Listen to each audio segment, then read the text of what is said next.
Fala, professor! A CBF soltou essa semana que a arbitragem brasileira tem 82% de acerto no primeiro turno do Brasileirão. Na verdade, eles foram muito mais longe, foram além, que em 5.700 lances analisados pela Comissão de Arbitragem Brasileira, a arbitragem brasileira acertou 99% das vezes. Não tô mentindo para você. Tem um post lá no Instagram da CBF falando exatamente isso. Parece ótimo, não é mesmo? Parece que a arbitragem melhorou muito com o nosso presidente agora, atual presidente Rodrigo Sintra ali, presidente da Comissão de Arbitragem Brasileira, que a arbitragem se tornou aquilo que a gente sempre sonhou, não é mesmo? E você deve ter visto a matéria e pensado. Você deve ver o título dessa matéria e pensar: olha só, finalmente estamos chegando na arbitragem no nível europeu, no nível Premier League. Eu não vou mentir, essa estatística é uma das maiores mentiras que eu já vi na arbitragem brasileira. Acho que é uma das maiores mentiras que eu vi na internet brasileira. O cara me solta que essa arbitragem, que a gente vê toda a rodada, quarta-feira, domingo, que essa arbitragem tem 99% de acerto no campeonato, deve ser alguma piada. E hoje eu vou provar para você aqui, com números e exemplos, como a CBF manipulou essa estatística para vender uma propaganda enganosa e, pelo jeito, muita gente acreditou.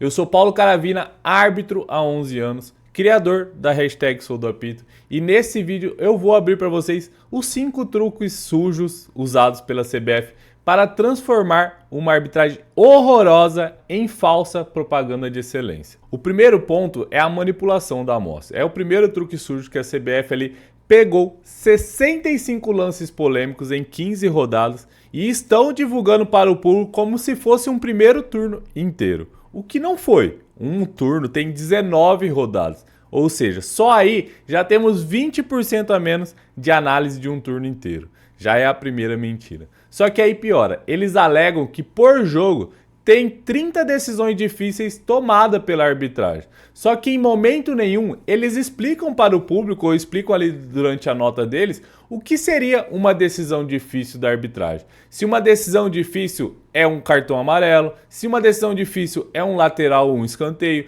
se uma decisão difícil é apenas lances que o VAR opina. Cara, não existiu essa explicação nessa nota. E aí eles mentem que o comitê analisou 65 lances difíceis em todo o primeiro turno, quando na verdade esse comitê analisou 65 lances polêmicos em 15 rodadas e não analisou todas as decisões difíceis de um jogo. Isso é uma mentira. Desses 65 lances polêmicos analisados, 12 foram considerados errados. E apesar de eu discordar, em alguns lances eu vou discordar da análise deles, tem alguns que eles consideram acertados e eu considero errado, tem alguns lances que eles consideram errado e eu considero acertado. Então na média, se você pegar ali, vai ser por volta desses 20% de erro mesmo em decisões polêmicas. O que já é um absurdo em tempos que temos VAR, pô. Um erro a cada 5 lances para mim é loucura. Mas piora, meu amigo.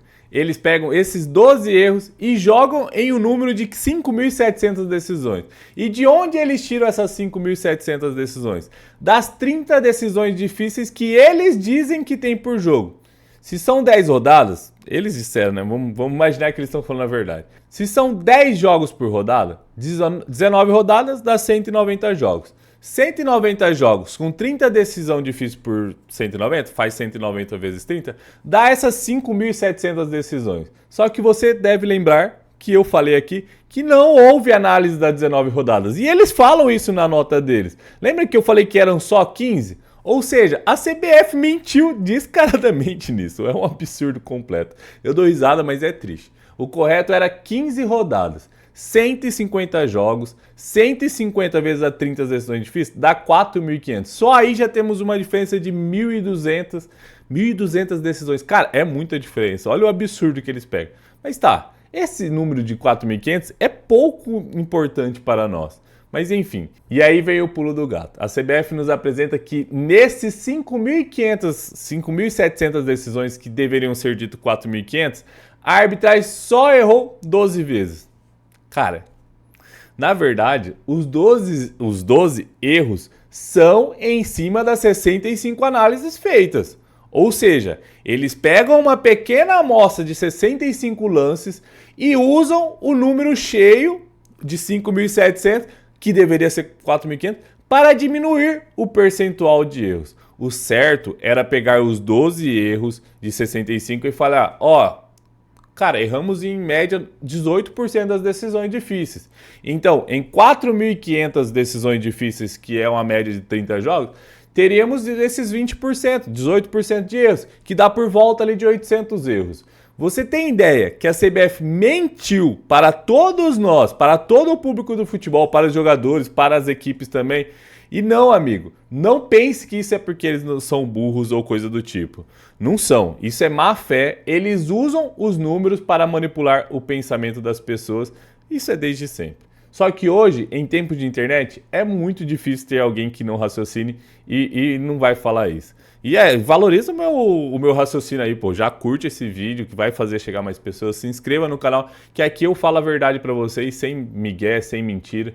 Então já se inscreva aí, curte o vídeo. Manda pro seu amigo também que precisa ver isso aí. Só isso aqui já seria caso de demissão em qualquer empresa séria. Mas a CBF não faz isso porque não é só uma empresa, é uma empresa política, né? A gente sabe muito bem como funcionam essas questões da CBF. O ponto 2 é o Comitê Fantasma. É o segundo truque ali. Eles criaram um tal de Comitê de Especialistas Internacionais. Tenho o maior respeito pela história dos 3 integrantes desse comitê. Cara, não posso mentir para vocês. São 3 ex-árbitros de Copa do Mundo. Merecem total respeito pela carreira que construíram na arbitragem. O italiano Nicola Rizzoli, o argentino Nestor Pitana e o brasileiro Sandro Meirahit. São os integrantes desse comitê, eles merecem respeito pela carreira que eles construíram, não pelo que eles fazem hoje. Só que não existe uma transparência por parte desse comitê, e eu gosto de falar sempre isso. A gente não sabe quando eles se reúnem, a gente não sabe a opinião de cada um em cada decisão, a gente não sabe se eles têm um retorno financeiro nessas análises, a gente não sabe nada sobre esse comitê. É apenas divulgado um papel lá assinado pelo presidente da comissão, pelo Rodrigo Cinto, dizendo que o comitê decidiu assim. Mas acho muito estranho. 3 pessoas diferentes não terem nenhuma divergência ali sobre a análise de lance. Se existe divergência, tinha que ser comunicado a todos, mas não é o que acontece quando a gente vê o parecer do CC. Mas a realidade é que esse comitê nem existe mais, essa que é a verdade. A última análise deles do Campeonato Brasileiro que eles fizeram foi na 15ª rodada. Isso já tem 2 meses, pô. Fizeram uma da Copa do Brasil e... cara, já faz mais de mês isso aí também. Foi uma única vez que fizeram da Copa do Brasil e já faz mais de mês. E esse comitê não foi criado para analisar todas as decisões difíceis. É importante a gente entender isso, porque o que foi divulgado pela CBF é diferente. Esse comitê foi criado para analisar lances polêmicos. Lances com clamor público. Se você pegar as 65 análises deles ali, vai ter várias decisões acertadas e erradas de fora. Várias decisões difíceis de fora. Então aí cai por terra esse número de 82% de acerto, que pode ser mais, pode ser melhor, mas pode ser muito menor, né? Eu acho que é menor, vamos falar bem a verdade. Na prática, é o famoso relatório com recorte seletivo. Você escolhe o que entra para dar o número que você quer. É muito usado desde sempre. O ponto 3 é esse 18% de erro. Absurdo. Olha, esse dado de 18% de erro em decisões críticas, isso significa que a cada 5 decisões difíceis, perdão pelo barulho, mas a cada 5 decisões difíceis, os árbitros erram em uma. E cara, decisão crítica não é lateral, não é um lance ali no meio de campo, não. É lances que interferem no jogo, é pênalti, expulsão, gol anulado, é lance que muda o resultado de jogo e que rebaixa clube de futebol, que tira título de time de futebol. Imagina se um médico tivesse um erro a cada 5 cirurgias. Cara, seria um escândalo nacional. Mas a arbitragem brasileira, a arbitragem da CBF diz que isso é um ótimo desempenho. Cara, e tem gente que defende ainda. O ponto 4 é as 30 decisões fantasmas. O quarto truque é o mais criativo. A CBF fala que cada jogo tem em média 30 grandes decisões arbitrais. Mas eles não dizem quais decisões são essas. Porque no meu entendimento, decisão crítica, isso é no meu entendimento, pode ser diferente para eles, mas eles tinham que explicar isso. As decisões críticas, no meu entendimento, são aquelas que poderiam alterar o rumo de uma partida. Uma expulsão, um segundo cartão amarelo, um lance de gol, um lance de pênalti. Mas eles não estipulam isso no crivo deles ali, porque eles sabem que isso faria diminuir o percentual de acerto e isso eles não aceitam. Eles querem nos enganar. Essa é a ideia deles. Por exemplo, vamos dizer que o ataque do seu time aí, vamos supor que o ataque do seu time está em crise de gols. Mas o presidente do seu time solte um gráfico dizendo o seguinte: em todas as oportunidades claras de gols dentro da pequena área, meu time tem 82% de acerto. Como que pode falar que um time desse está mal no ataque? É simples. Vamos pensar, só existe a oportunidade clara de gol dentro da pequena área?